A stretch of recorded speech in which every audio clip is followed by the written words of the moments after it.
mbokk yi fépp foo leen mën a nekk ñun teewlu ñu leen di nuyu bu baax a baax am nañ mbégte lool di fi daral tey ji soxna Aïda Sophie Niang mu bokk sàmm sa kàddu ngeen ràññeeku bu baax a baax si wàllum politique waaye tamit mu bokk si adjointe au maire de Dakar yi nga xam te nii ñoom ñoo bootu si ginnaaw le maire Barthélémy Dias waaye si wàllum politique moo tax ñu gën koo dalal bi yoon pour wax si législative yi nga xam ne nii si lañu jëm Aïda maa ngi lay nuyu baal nga ñuy teewlu. Mohamed maa ngi lay nuyu di nuyu ñi ma fi fekk ñëpp di la remercier ci invitation bi di nuyu téléspectateurs yi nga xam ne ñu ngi ñuy suivre tey. daanaka ñaari fan ñoom ñoo des ci campagne législative yi nga xam te ni si la ñu nekk. ban bilan ngay tirer ci campagne bi nga xam te ni moom la sàmm sa kàddu mëne ba ñu agsi fii. waaw d'abord maa ngi féliciter pour démb ni la tête de liste et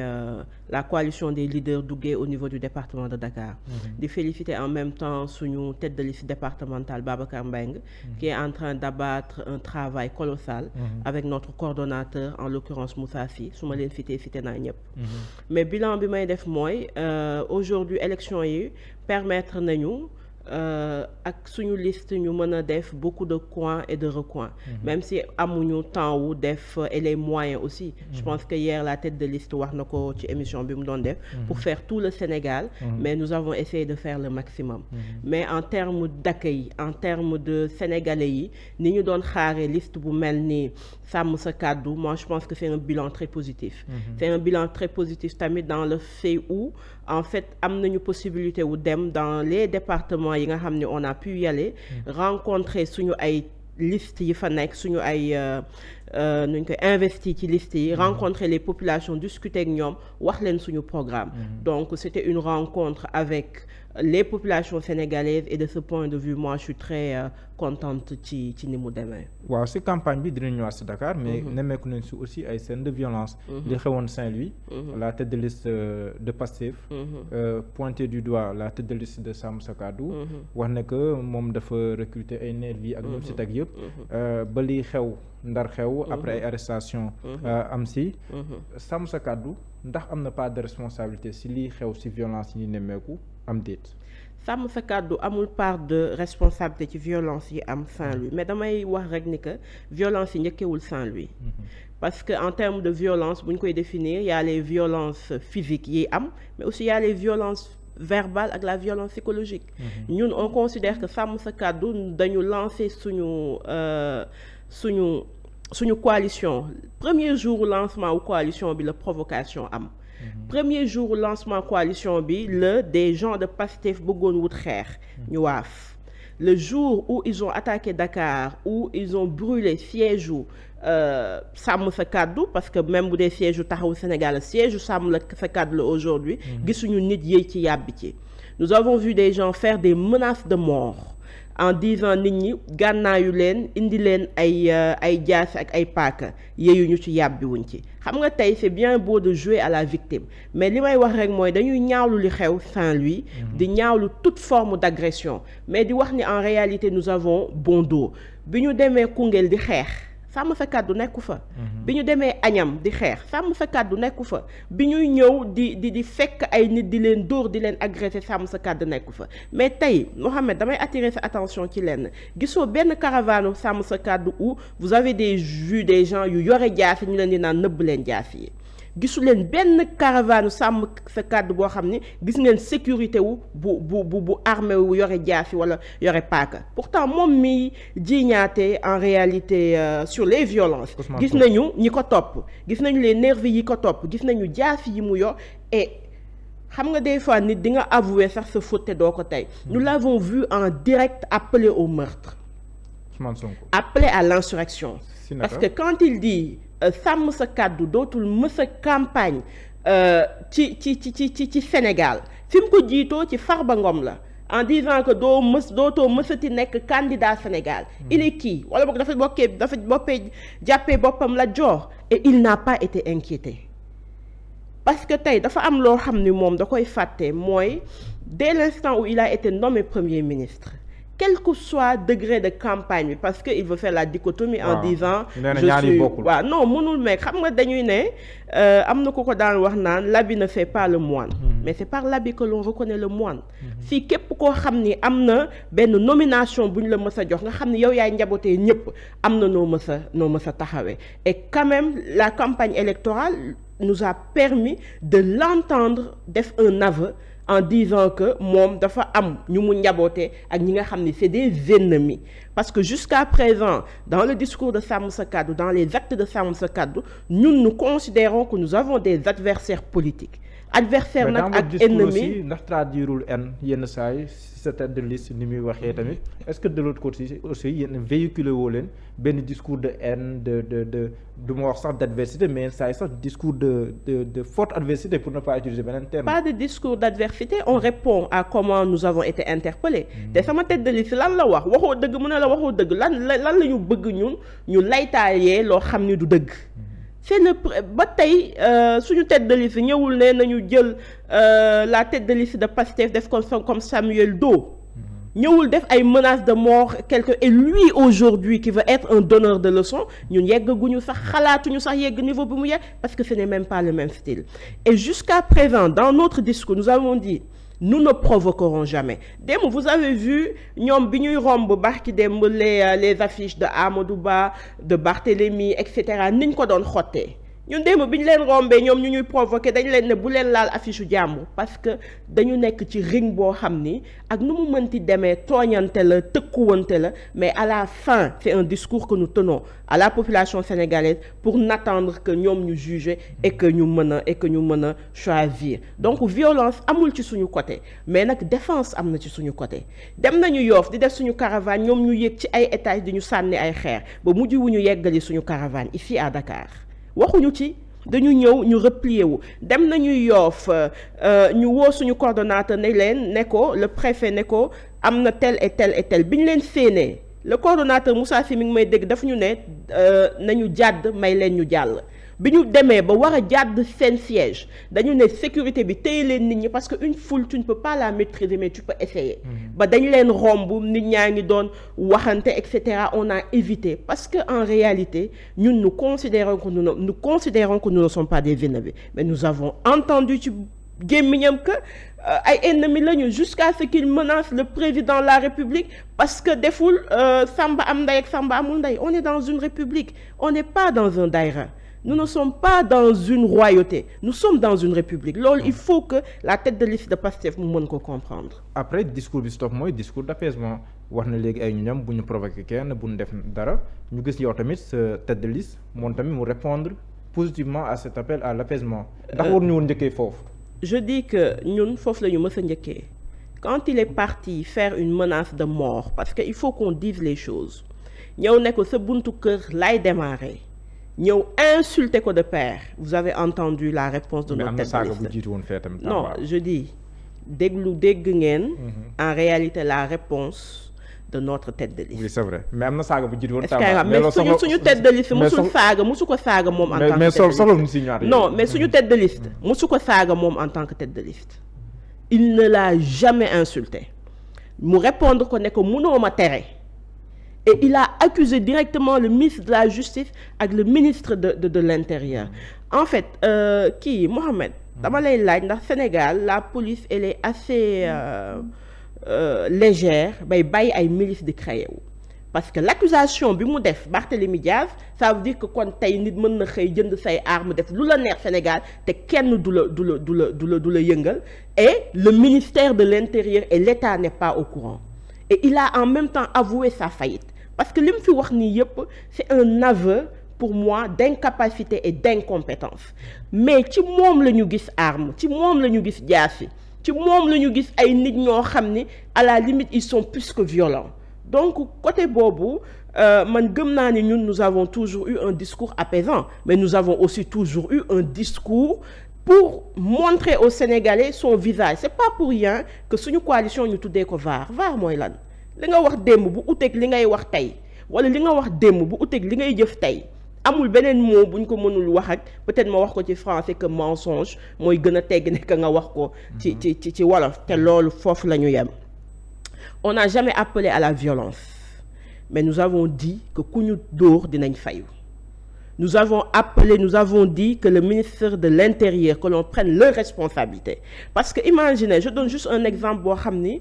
du sàmm sa kàddu yow ngay candidat Thierno Alassane Sall di candidat yow parce que tu es premier ministre tu as la gendarmerie avec toi Thierno Alassane Sall di def caravane ñu ne ko obligatoirement da ngay taxaw ba yow nga jàll foofu lan mooy égalité bi. pour éviter. non pourquoi moom téyewuñ ko. waaw loolu mën na nekk à quel moment nga gis mais bu ñaari caravane yi boo joxe sànq déedéet yéen yox da ngeen toog xaar ñeneen jàll waaw mais dama ne moom bu doon moom la ñu téye bàyyi Thierno Alassane dem on aurait pu comprendre loolu mënoon na nekk aussi non loolu moo waroon nekk parce que ki nga xam ne yow yaay jiite di def yow yaa war a am l'humilité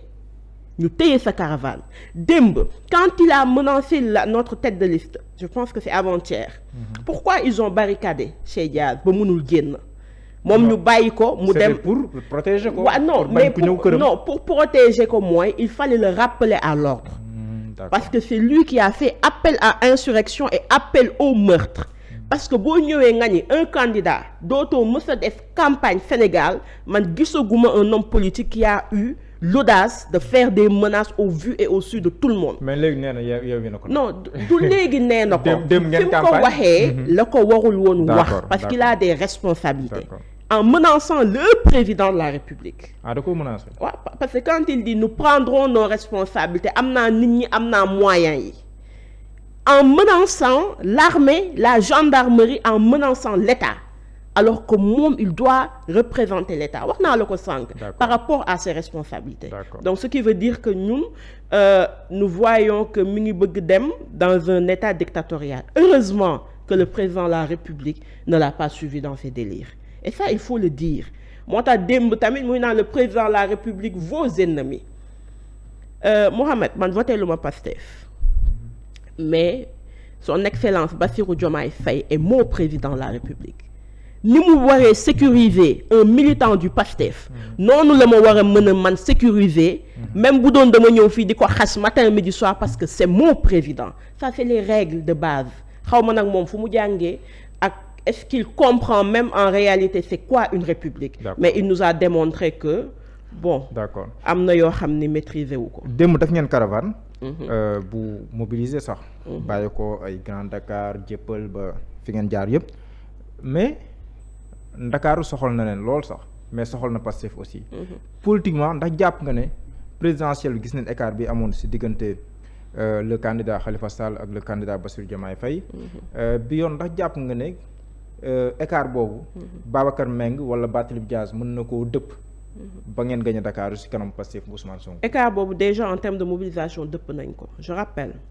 bi muy ñëw ne damay ñëw école normale nous avons vu des responsables de Rufisque de Thiès de Keur Massar dire ñi ngi lay fekk ci Dakar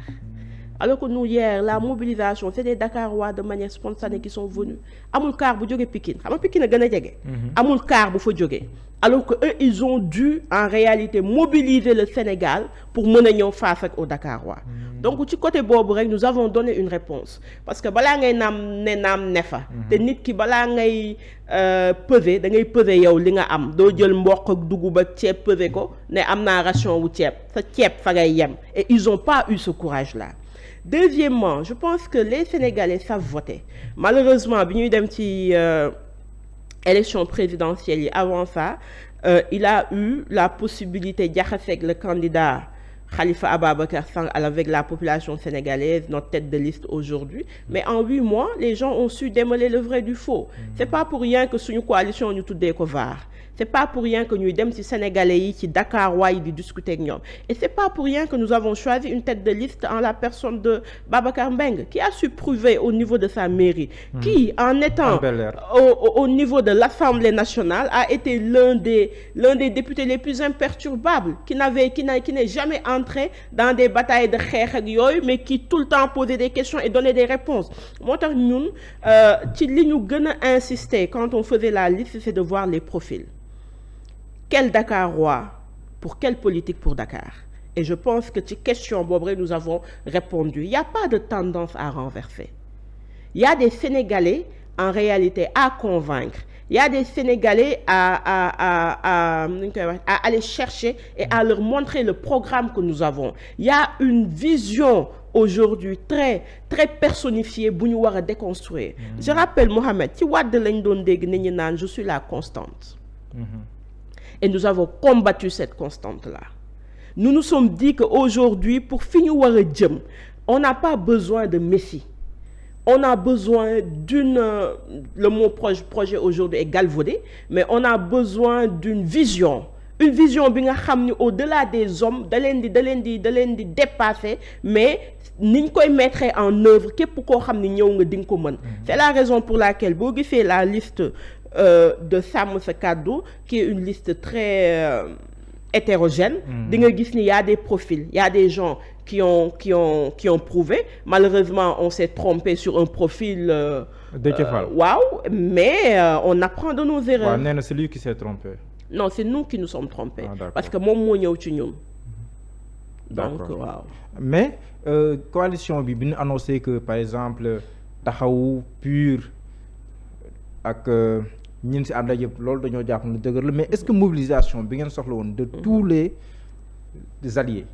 De tous les membres de la coalition, surtout par rapport au PUR ak yooyu, ndax taxawaay boobu gis ngeen ko ba jàpp ne kat loolu noonu dina doon loo xam ne nii dina leen jox li ngeen bëgg ci élection yi. Waaw, j'en profite pour faire une mention au PUR, une mention à tous les alliés. Parce que gis nga fii dañu toll foo xam ne dafa nekk sax au niveau du département de Dakar, au niveau national, xamatuñu qui représente qui. Li ñu xam rek mooy nous sommes tous membres de Sàmm Sa Kàddu. Et chacun da ciy joxewu da ciy dem ba à un certain niveau. Après yow boo bëggee sax rechigner wala def dara tu te poses des questions. Notre coordonnateur départemental Moussa Sy, c'est la première fois que je le côtoie, mais est-ce que gënuñu bëgg victoire bi alors qu'il a retiré sa liste pour soutenir Sàmm Sa Kàddu. Donc sur le point des relations que nous avons avec les alliés, je pense qu'au contraire ça rassure et ça montre que nous sommes tous conscients que les ramener, il faut une solidarité agissante pour mën ko arrêter et que pour que Sénégalais yi bu ëllëgee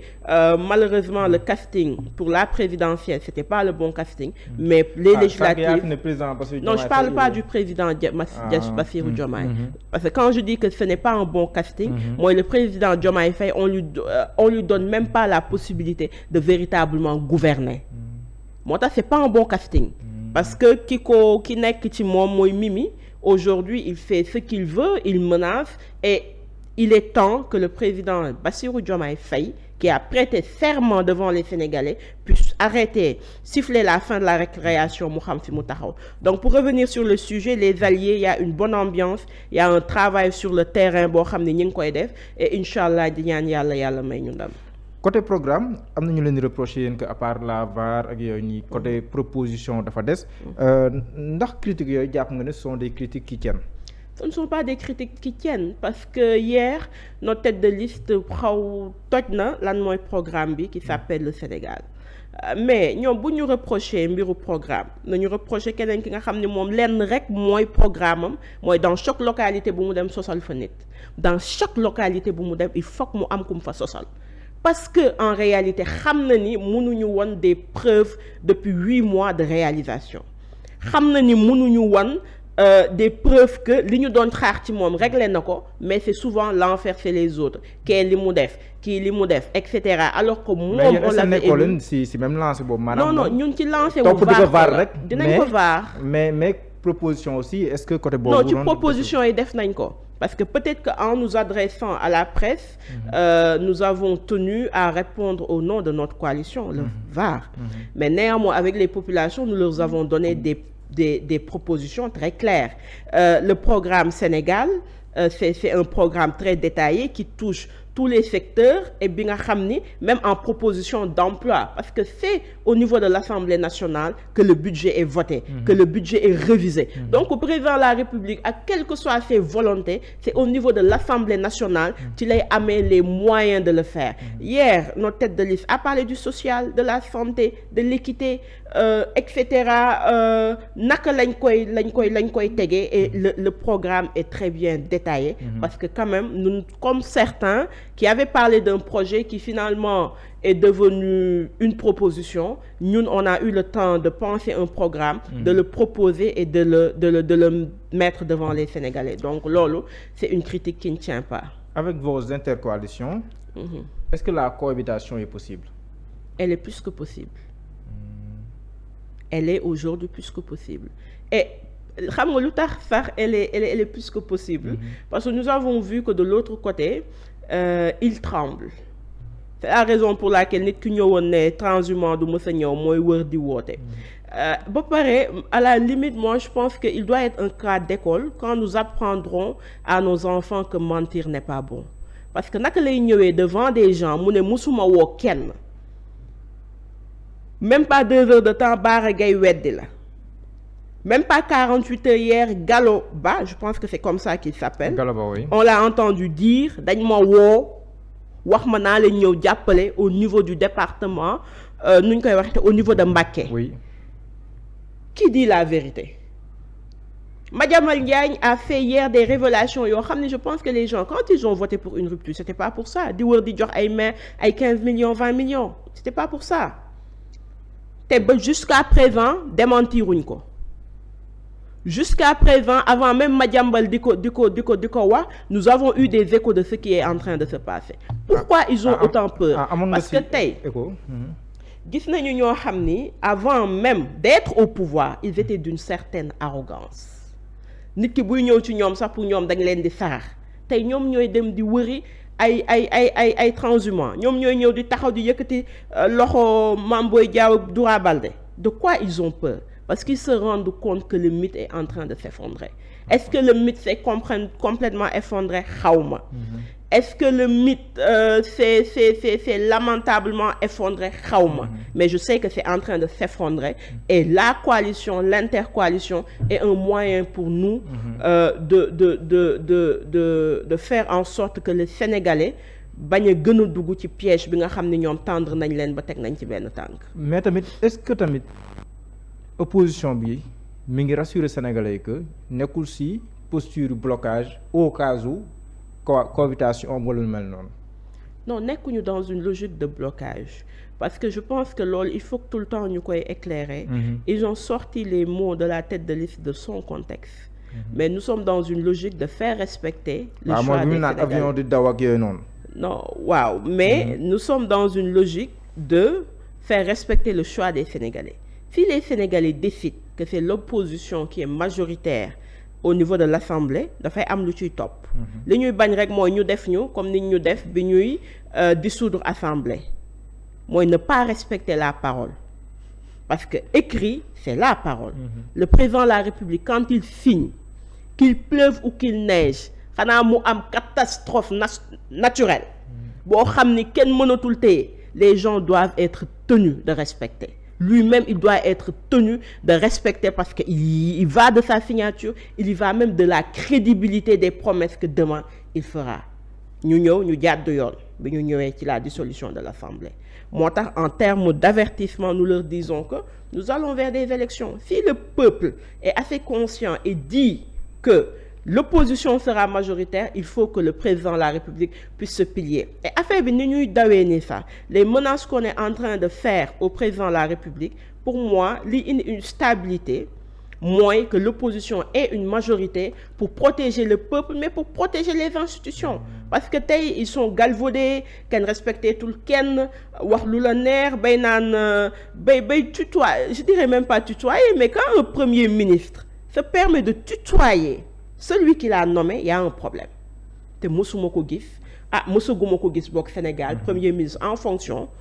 di menacer di tutoyer le président de la République. Donc il cherche demain une majorité pour que moom li mu bëgg mu koy def ak pour tordre le bras du président de la République et des institutions. Te loolu je pense que ce n'est pas bien pour le Sénégal. Kon loolu ngay craigner bu nekkee Sonko dafa am majorité. Du loolu lay craigner, loolu laa gis. Du loolu lay craigner, loolu laa gis. Moins que tey il cherche beaucoup plus une majorité pour que demain qu'il bloque le pays et que moom li mu bëgg ñu ko koy defal. muy buur di bummi. muy buum di bummi parce que le président déjà li nga xam ne man d'accorduma il lui a donné trop de pouvoir parce que tey c'est vrai que avant ñuy dem à des élections c'est Ousmane Sonko qui a dit voter pour Diomaye Faye. Mais c'est vrai aussi que c'est le président Diomaye Faye qui a prêté serment. C'est vrai aussi que yàlla Diomaye Faye la tànn mu nekk le président de cette république-là. Donc loolu il faut que moom mu intégrer ko dans son esprit qu'il n'est pas le président du Sénégal.